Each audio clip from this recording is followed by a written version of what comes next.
Bonjour les amis.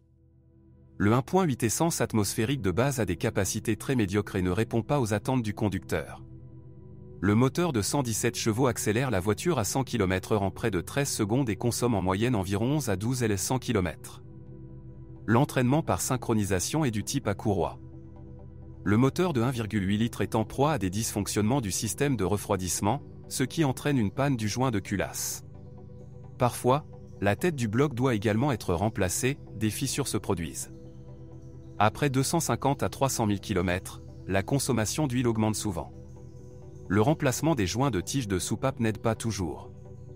En règle générale, les brûlures d'huile se produisent en raison de segments de piston coincés ou usés. Les chemises de cylindres peuvent également devenir inutilisables. En termes de dynamique, le moteur 6 cylindres de 177 chevaux d'une cylindrée de 2,5 litres est plus préférable, ce qui permet d'accélérer à 100 km/h en 10 secondes. De plus, il est assez élastique. Ce moteur est assez gourmand en puissance.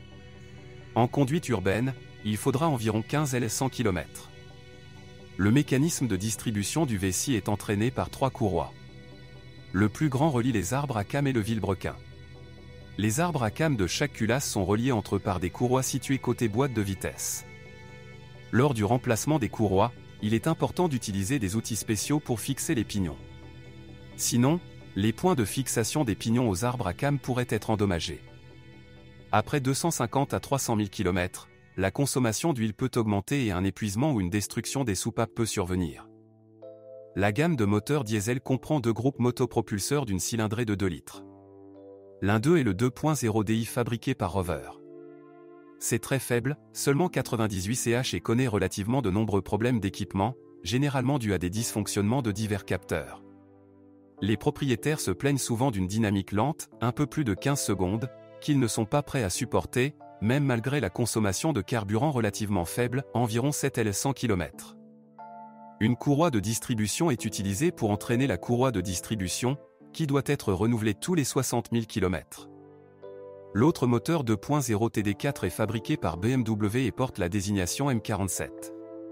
Par rapport au moteur diesel Rover, il a des performances acceptables, 112 chevaux, offrant une meilleure dynamique, 14,4 S, au même niveau de consommation de carburant, environ 8 L 100 km. Le mécanisme de distribution de gaz est entraîné par une chaîne durable. Mais un turbodiesel de type BMW provoque parfois des problèmes avec le turbocompresseur ou le système d'injection.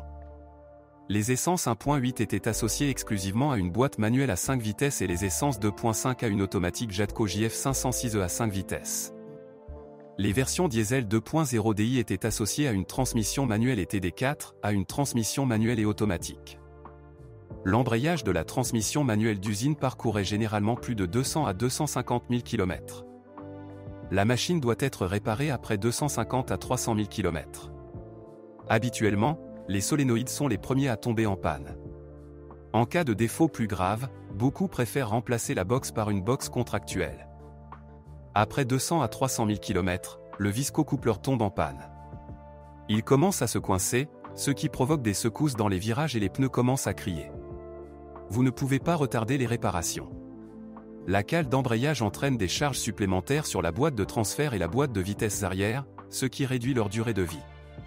Un visco-accouplement défectueux peut généralement être réactivé en remplaçant le viscogel.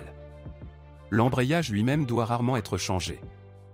À kilométrage élevé, la boîte de vitesse arrière ou la boîte de transfert peuvent devenir bruyantes. Les fuites de liquide de transmission à travers des joints fatigués sont également inévitables.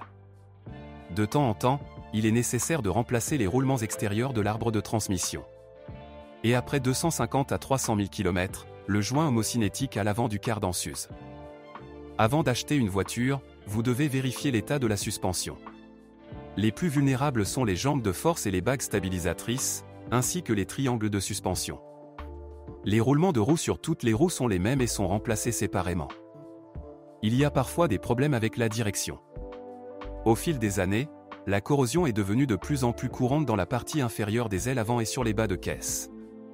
De la rouille superficielle peut être observée à l'intérieur des passages de roues et sur les longerons. Et à cause de l'oxydation de l'aluminium, les joints des vitres des portes gonflent. Land Rover a mené plusieurs campagnes de service impliquant plus de 40 000 Freelanders.